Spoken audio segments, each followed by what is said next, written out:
How students access feedback. First, if you intend on communicating with students through Canvas, please make them aware to navigate to Notifications within the Account tab and elect their notification preferences per your course. By default, all notifications for students are turned on. Second, direct students to Settings. Under Ways to Contact on the right side of the screen, students would keep their Stanford email address as the default way to contact. Other ways to contact may be added, but students must highlight the star next to their Stanford email address to denote default. Third, it is very helpful for students when creating content in Canvas to assign a due date. This may be assignments, discussions, or quizzes. Calendar events may also have due dates. The content will then populate on the student's Canvas course card within their to-do list and on the calendar for your course. Let's review the student's dashboard. On the course card, there is an announcement, microphone icon, and the number 2, which signifies there are 2 pending announcements for students to view. There is a file folder icon. There is also a discussion bubble icon in the number 3, which signifies there are 3 pending discussions to view. There is also an assignment icon. Students may click on these icons directly on the course card and be brought directly to that tool within the Canvas course. For instance, by clicking on the microphone icon, the student is brought directly to the announcement tool within the Canvas course. Now navigating back to the student dashboard, the to-do list is visible on the right side of the screen.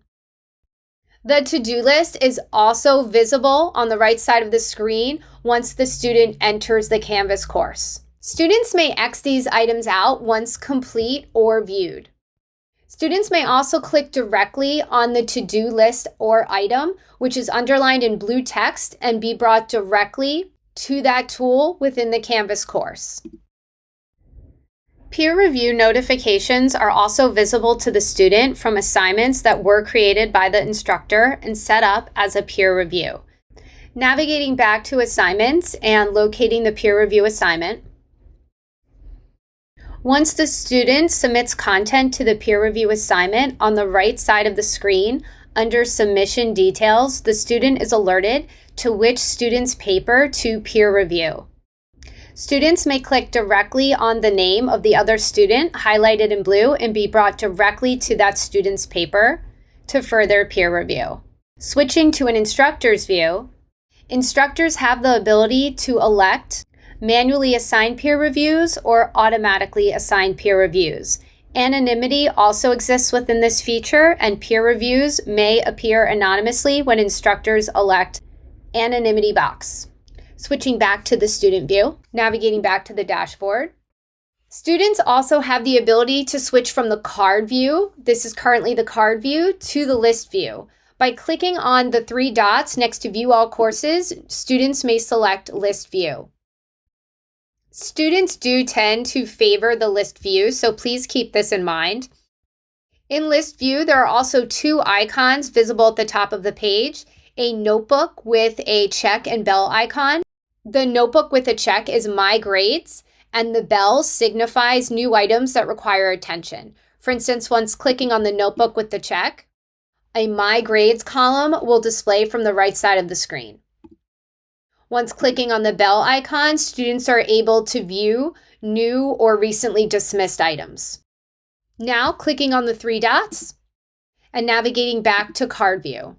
While in Card View, the syllabus button will appear for students even before publishing the course. The syllabus button is not visible in List View. I'm highlighting a visual from a recent news article at gocanvas.stanford.edu. As you can view here, the syllabus text and clickable link is visible even when the instructor's course remains unpublished. Let's now navigate back to the student dashboard. Navigate to the student calendar to review calendar student notifications. When instructors create assignments, discussion, or quizzes with due dates, that will populate on the student's calendar if the student has elected that particular course to be visible on their calendar. On the right side of the screen, under the calendar icon, students may elect that particular course and all graded content for that course will appear. For instance, when I deselect the LTS Canvas Overview Session course content disappears, and vice versa. Let's now review the two types of content that appear on the student's calendar. When content is created and added within the course, it will appear. For instance, assignments, discussions, or quizzes. We do not recommend deleting content from the calendar. Rather, navigate to the Canvas course tool and revise details or delete from there.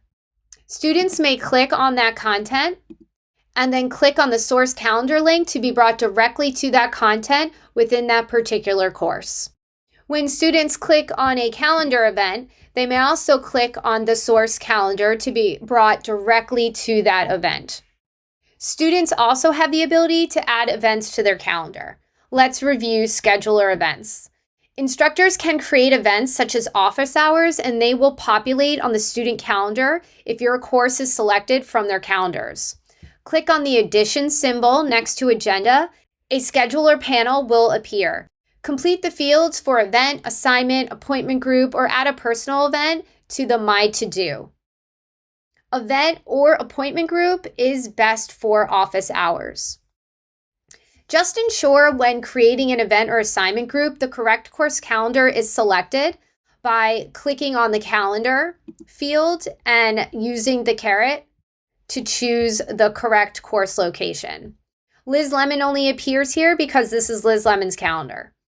However, if I'm creating a new event from an instructor view, click on the addition symbol in instructor calendar, and then click on the caret within calendar fields, and all of the instructors' calendars will appear to select from.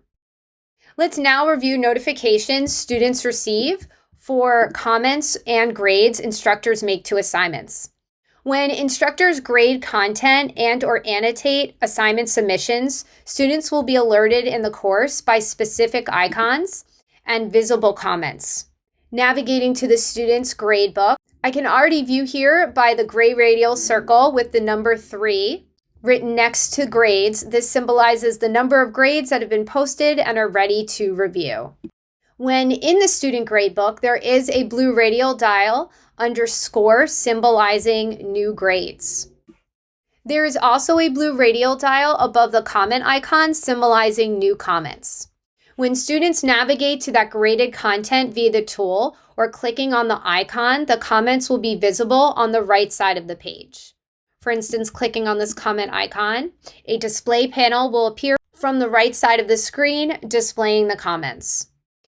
Instructors do have the ability to manage and schedule grades and feedback for individual assignments in the gradebook.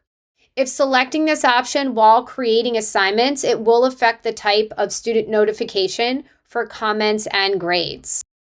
For instance, from the instructor view, navigating to a particular assignment already created, when clicking on the 3 dots within that title and selecting grade posting policy and scrolling down, here lies the ability to schedule release dates.